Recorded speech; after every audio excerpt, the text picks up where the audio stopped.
उतर कर देखो क्या देखते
अच्छा अमन नरेगा घर के रहने वाला शानदार 10 रुपये पुरस्कार दे भैया और 10 रुपये दे के मुलाकात नहीं सीधा आई लाइक यू कहा मोला भैया आज मिल हो गई था छिरे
बरहट्टी पंचायत की ओर से, हाँ बरहट्टी पंचायत की ओर से धर्मोपंच, इधरमन, उप सरपंच, भागवत, छविलाल पंच आपके तरफ से सभी तरफ से 30 रुपए संप्रभे बोल सकंबरी माता की जय। हाँ वार्ड क्रमांक 2 से युवा प्रत्याशी साहबाई परदेसी पटेल की तरफ से 10 रुपए देख रहे भैया अपने नाम से देखो है हम लोग बोला में हम नहीं जाना भाई कोई बोली थे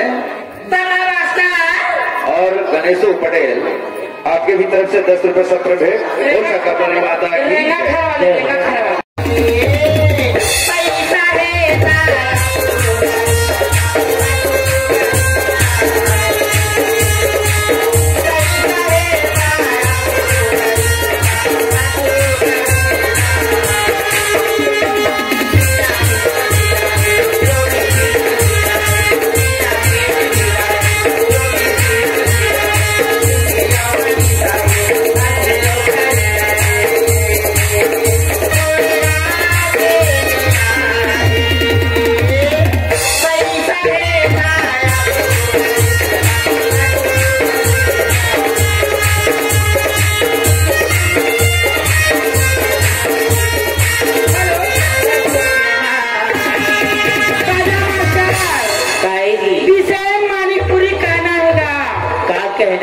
इतना गुस्से लाए भैया। अच्छा एक कनी गाँव जहाँ पैसा था मुंह खुला रहते एकदम लोग 6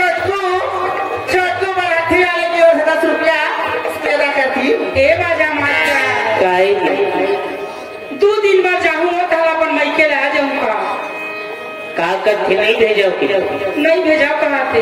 तो ठीक है थोड़ा समझा लेगा। मैं के जान देना मोला बाबू के दादा तोला कानून ढूंढ करे। मैं के जान देना मोला बाबू के दादा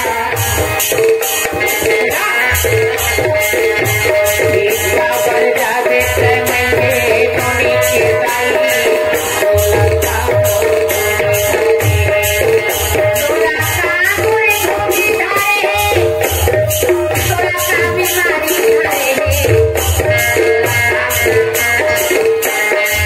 तोला कानून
धर्म और फिरन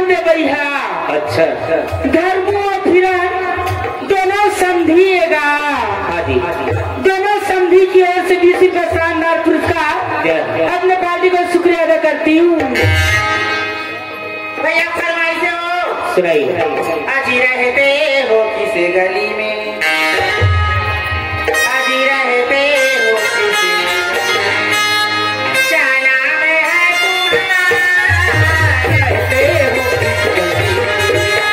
क्या नाम है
हाँ जी। ये तो दोनों समझी बगल में बैठे भैया। अच्छा फिर तू का कैसे मुलाका मोला भरोसा तोर माया के हवाए मोला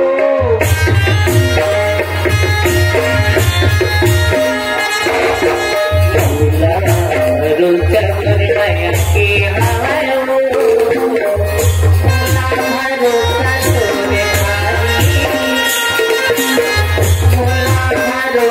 तोरे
भारी मोला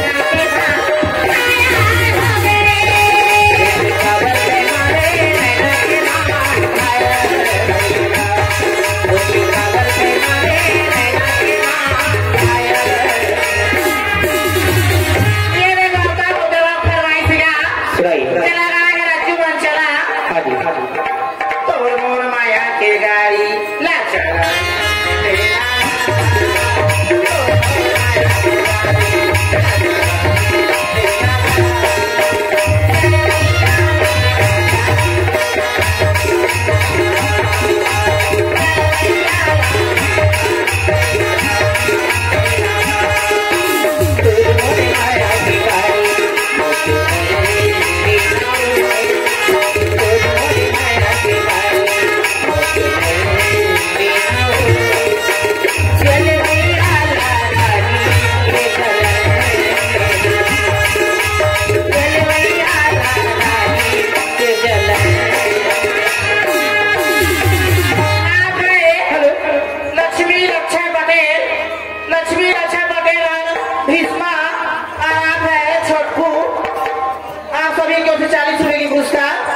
करती